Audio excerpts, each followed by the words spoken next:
Oh, hello. It's me again. Hello. Ever since I've posted that Wuthering Waves is the new Genshin Impact video of mine weeks ago, I've received mixed opinionated comments from people.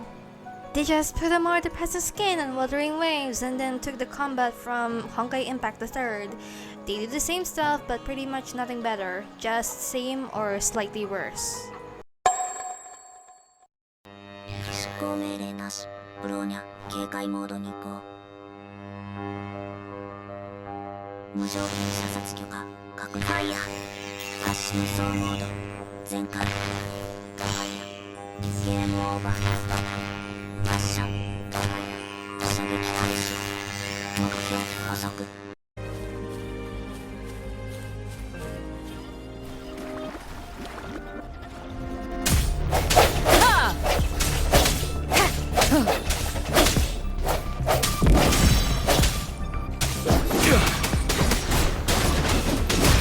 Here we go again!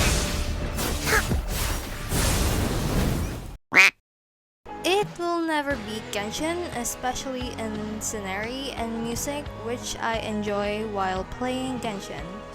LOL, the scenery in Genshin and Wuthering Waves is totally for different purposes. One is a magic fairy crap, and the other is a more dark themed post-apocalyptic setting. That's two different things for two different audiences, not comparable.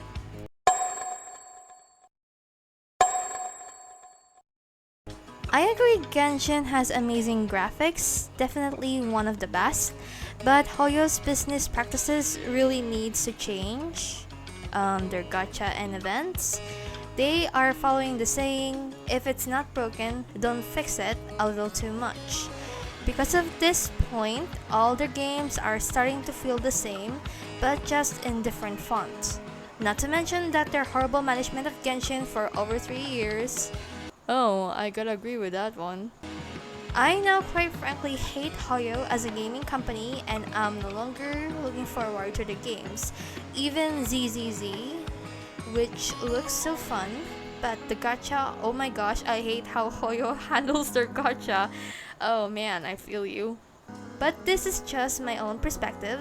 Plus, with good luck, maybe they'll finally make all the much needed changes that the player base has been asking for years now. I played Elden directly before my friend suggested me this game, and yeah, it's 100 times better than Genshin. I love the combat in Genshin. It's just always the same, and you do the same exact thing. Spam ulti, stand still, and 3-tap bosses with Ganyu bombs around with Xiao, get immune to damage with shields. But here I love the dodging and powering the games give you, plus it's a lot more F2P friendly weapon banner, always gives you the 5-star weapon you picked first try, pity is at 80, and you get a lot more pulls by playing. For me, it has already surpassed Genshin by miles in most aspects. The game does a lot of the things that I dislike while playing Genshin better in my opinion. If you want a more challenging combat, give this game a try.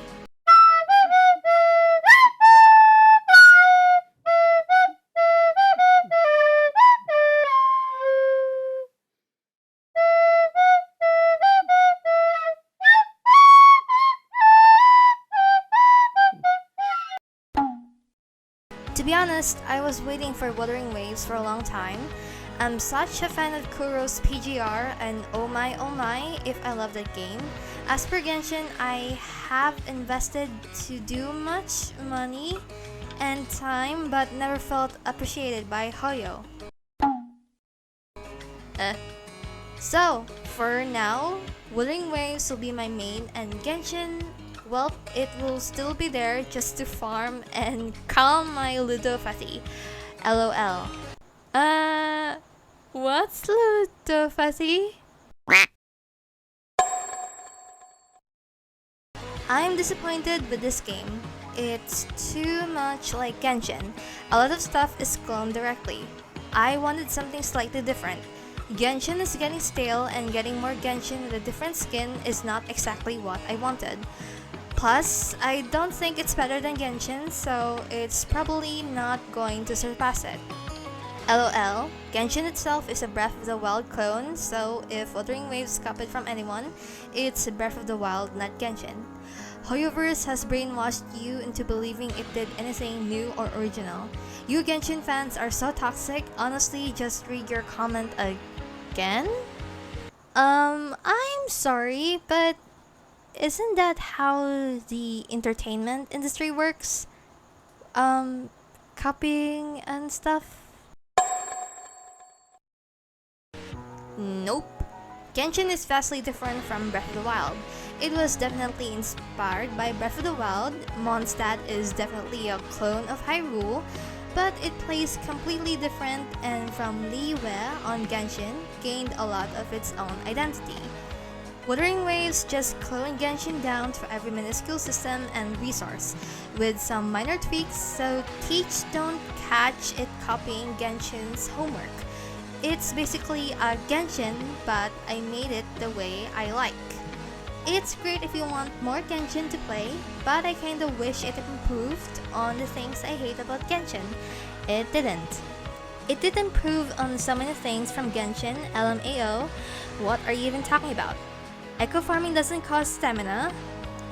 True. Stamina cap is 140 from the start. True.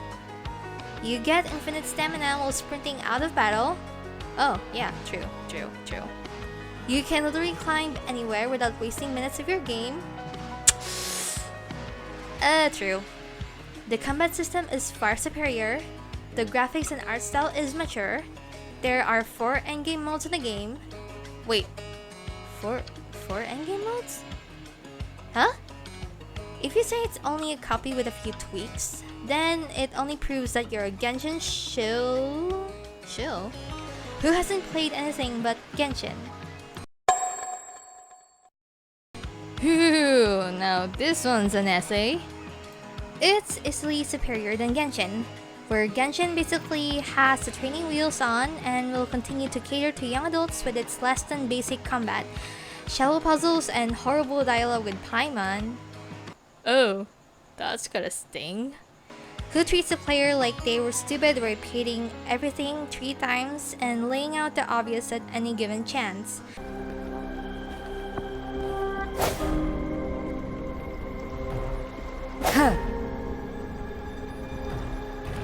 A new walkway has shown up.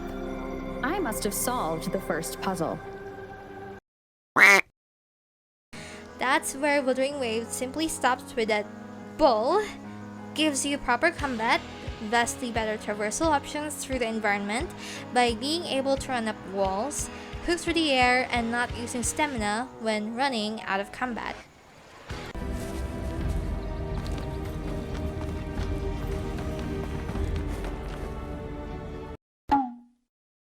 Characters have more depth and nuances to them, more combat options, and in general, it's less about who spams which element faster and better, and focuses instead more of personal playstyle and player ability.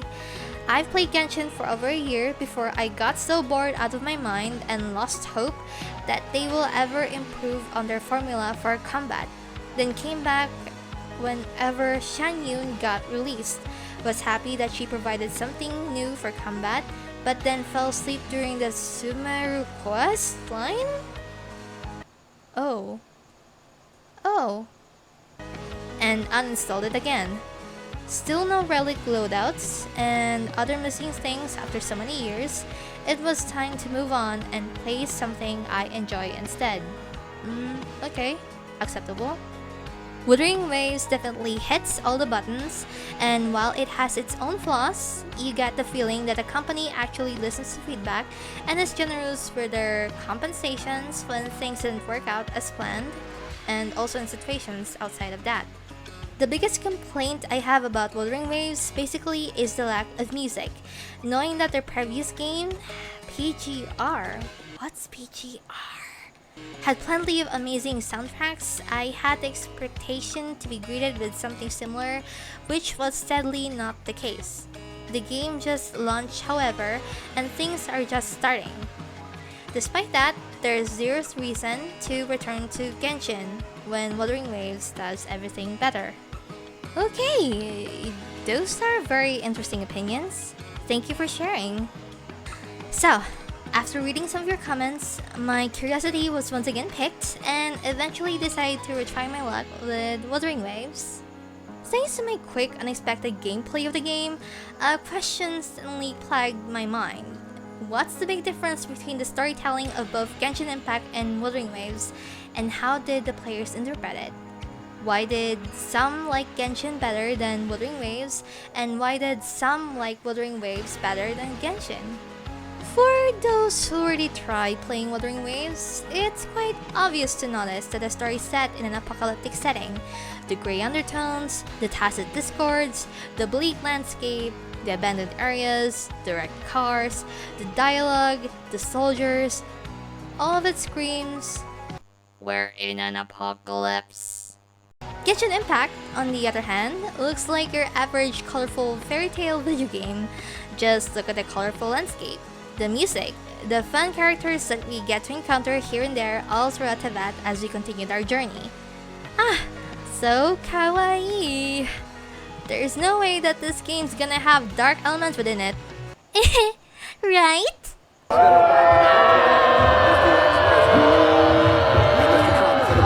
If I could still remember correctly, back in 4th grade, my English teacher taught me and my classmates the correct way of writing a story. That is, using the 5 stages. These 5 stages in storytelling are as follows: exposition, raising action, climax, falling action, and resolution. After a quick Google search, all of us would get the following results. Exposition is the introduction to a story, which includes the names of the main characters, the current setting, mood, and time. The raising action refers to all of the events that happen in the story on the way to the climax. The climax is the highest point of tension in a storyline, and the resolution is the end of the story. Now, let's think of the new hit, Wuthering Waves. How did the story start again? After choosing the sex of a rover, we were then shown the cutscene of a lady that seemed to be a goddess or something, I'm not sure, blessing the unconscious rover with an unfamiliar power. She then proceeded to push the rover away from her as the surroundings suddenly began to change. The rover was then transported into another dimension, I think, considering the fact that they emerged from an upside-down sea. A pretty nice opening scene if you ask me. The exposition is going strong with this one. Now, what happened after that? Right, the rover wakes up and encounters both Shixia and Yang Yang. The two ladies then both explained that they found the rover unconscious and looked after them for a while before eventually deciding to take them to Jinzhou City. And then they saw Daishi inspecting something, and then...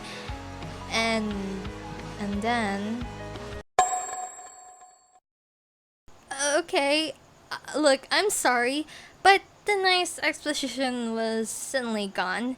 Yang Yang, Shixia, and Baishi suddenly bombarded us with a lot of information that I, as a first-time player of Wuthering Waves, was unfortunately unable to grasp that well. It no longer feels like an exposition, I'm afraid. It feels like we've somehow skipped all the phases and went straight for the rising action, even though we just started the game. I mean, there's a lot to take in. But at least the story is good. The fighting scenes are pretty rad. The battle system is pretty easy to understand. The starting point's just not that properly spelled out, in my opinion. But hey, whatever suits the player's tastes. Things only became even more interesting when this guy appeared. Totally shipping him with a female rover. Alright, now to Genshin Impact. How did the story start? We first saw the twins as they flew their way through the skies of Teyvat, presumably to escape it as the cataclysm began, only for their escape to come to an unexpected halt as the unknown god emerged from a portal and blocked their path. A quick battle ensued, which was then paused as we picked the traveler of our choice, only for it to resume and bam! We witnessed our twin captured and trapped in a cube, all thanks to the unknown god's powers, and fell down to Teyvat. The scene then shifted to the traveler now seen talking with Paimon, whom they managed to fish out of water. The floating girl then told us a few things about Teyvat before urging us to move on, officially starting the game. A slow but proper way to write a story's exposition, if you ask me. We weren't bombarded with too much info and other stuff, and we got to enjoy the beauty of Mondstadt as much as we like. Sure, there's the trouble surrounding the Valley and all, but I'm hoping that you can see where I'm getting at. Thanks to the bright lighting, the colorful background, the upbeat characters, and the calming background music, save for the fights, one would imagine that Genshin Impact is, well, a game for kids, as what others forcefully claimed it to be. Cute girls shooting arrows, the Traveler, Paimon, and other beloved characters acting like dorks in some scenes. Ito. Idiot. Easy fights. Well, let's skip to the moment when we first encountered the devout statue in Liyue, the first part of the rising action within the story of Genshin Impact. As what I've noticed as a player, things proceeded to take on an even more serious note. There's this undeniable sense of dread going on, which only worsened as we reached the nation of Inazuma. The story only became much sadder and darker as the traveler's quest to look for their missing sibling went on. In return, more information about the Abyss and Celestia were revealed to us.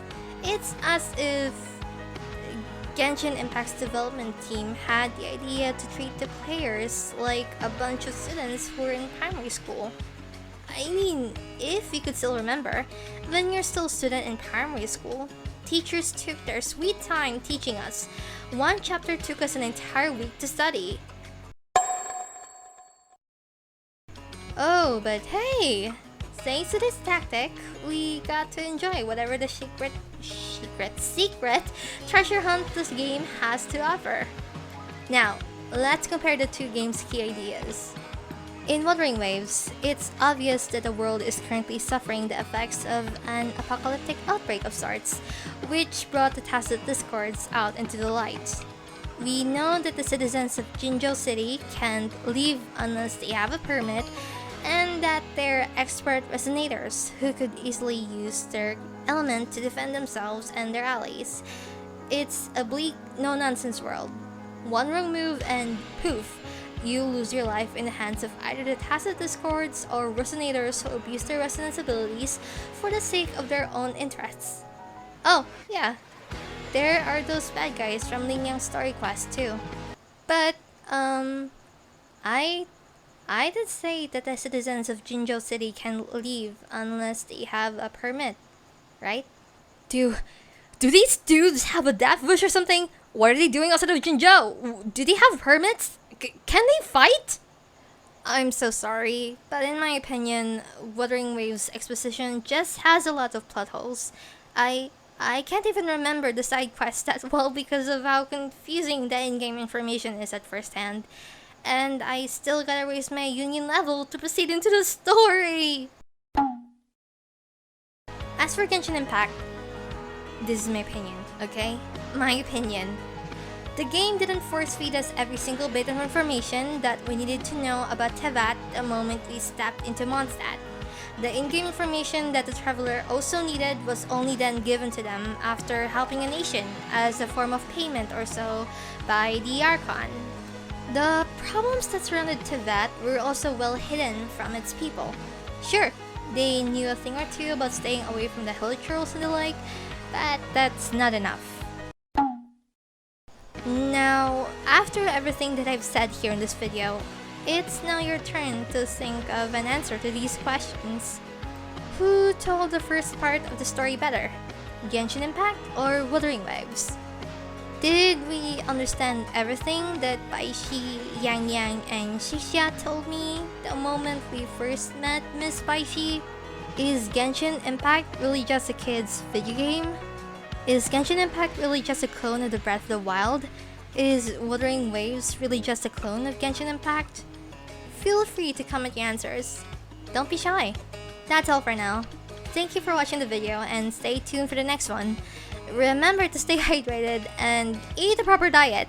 Goodbye, and please subscribe. Ma'am? Space? Ma'am? Ma'am? Go easy on me!